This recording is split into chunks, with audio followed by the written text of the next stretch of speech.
should have practiced my talk in these shoes. That was actually not a joke. So I'm going to take you back to a couple months ago. Thank you for telling my talk before I come out here. But I'm going to take you back to a couple months ago when I had just moved to Indiana from New York City. And I was roaming the aisles of Michael's craft store, desperately seeking for anything to do because I had moved to Indiana. And my phone rings, and it's my best friend. And she had just returned home after a very long trip around the world. And I hadn't seen her in probably a year and a half at this point. Hey, Tory, just calling to check about our trip next week. I can't wait for you to visit me in Florida. So, no pressure. But when you come, do you want to try hallucinogens? It's just that, oh my God, I have been projectile vomiting out of both ends for the past 4 days at an ayahuasca ceremony, and I feel amazing. I feel so free from all of this old bullshit and these heavy emotions, and it's like every time I'm physically releasing something, I know exactly what I'm energetically releasing. And the best part is I hear this voice, and it tells me who I am and what my purpose is. I mean, I know exactly why I am here. And my stomach is still like a little bit iffy. I'm going to have to go, but do you want to do it or not? And I said yes. So I'm off the next week to go meet my friend to do hallucinogens. And to our surprise, it's fairly difficult to find ancient plant medicine and a shaman to conduct a ceremony for us in the exotic state of Florida. But after some really awkward seeking phone calls and some stops at crystal shops, we actually freaking find the stuff. And because plant medicine is really serious, you have to start preparing, detoxing, hydrating long before you even ingest it, we spent my vacation sleeping, drinking lots of water, not doing fun things, not eating food. At one point, my friend says that this guiding voice has told her she needs to clear out her friend group and she's not sure I've made the cut. I offer to go home early, and she says, oh, no, let's wait till after the ceremony because you might be better then.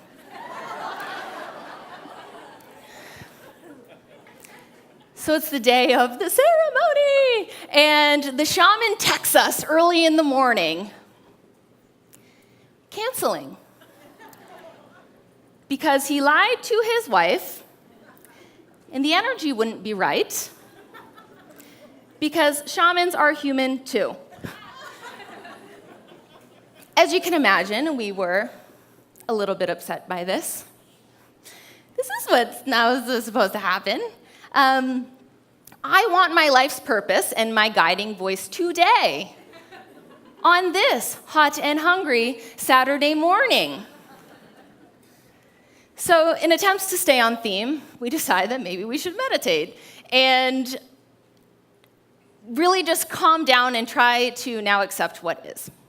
So we take a blanket to a park and we lay it under this big, gorgeous tree in the shade, and the wind is blowing and the leaves are rustling, and because we both are just frickin' drained at this point, we easily drift off to somewhere else. And in my silence, I hear a voice, but it sounds a lot like my own voice. And it says, hey, T, you know that voice you're always listening to hear? This is it, because everything you need is already within you. Except for food. You need to put that into the body. And you're so grouchy right now because you're hungry. Eat something, you ding-dong. And with that, I fell asleep. And so I wake up a couple hours, later, and I look over and my friend is smiling and journaling and looking at me. And this is suspicious because the day previous, she suggested I leave the state. So I said, did you have a good meditation? And she said, yeah.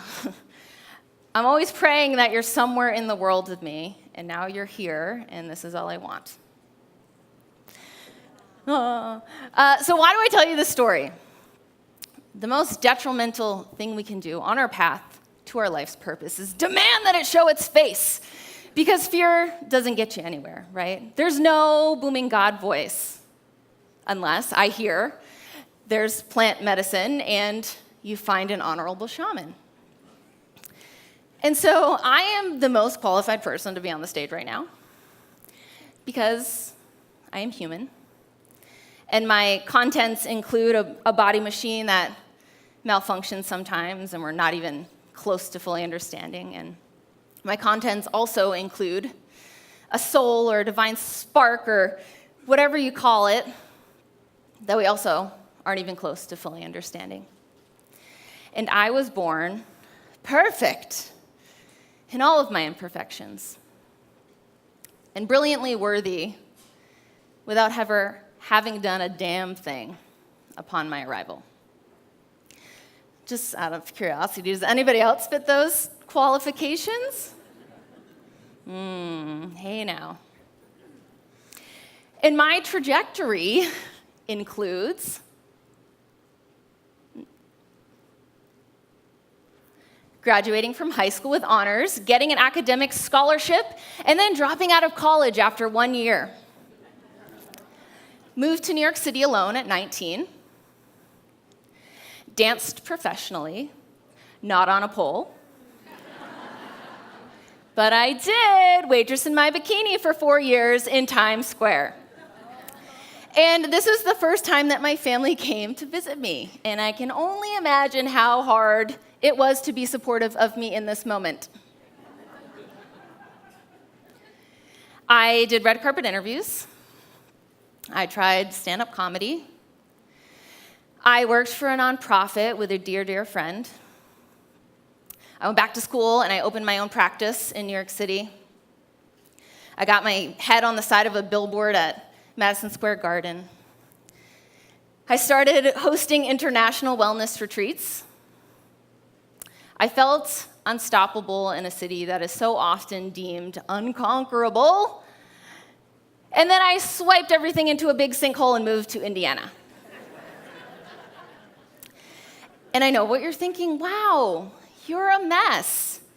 But I wouldn't change a thing because I accidentally followed my 3 free steps to your life's purpose. And step 1 is follow your joy.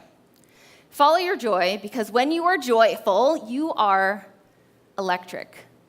Whether within the confines of your current reality or whether you swipe the slate clean and start anew, when you are joyful, you are electric. I want you to think of the last time that you were truly filled with happiness. I'm going to guarantee that you are present, that you are creative, that you are confident, that you're in the flow.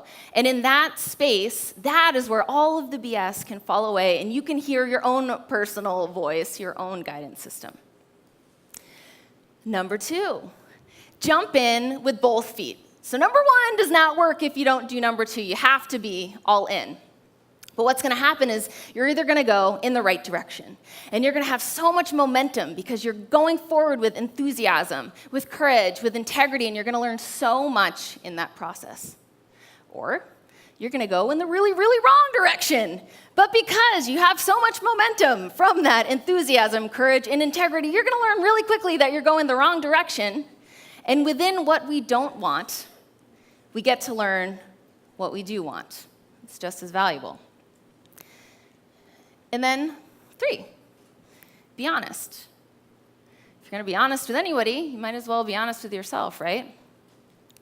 Be honest about whether you're doing the same thing because you're too scared to pick a different path, or you're too scared to change how you think about your current path.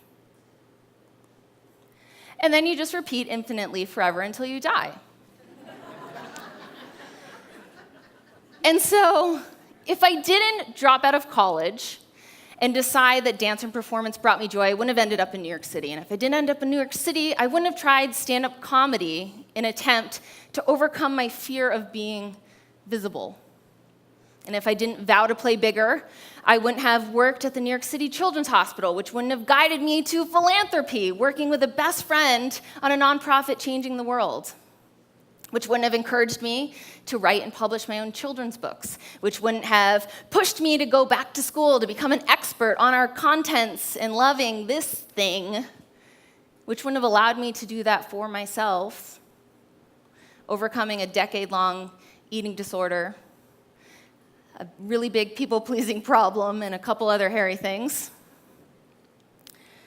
which wouldn't have given me the space to be bold, to be joyful, to be charismatic, to be loving, which wouldn't have allowed me to confidently leave New York City and follow love to Indiana. Well, everyone's looking at you.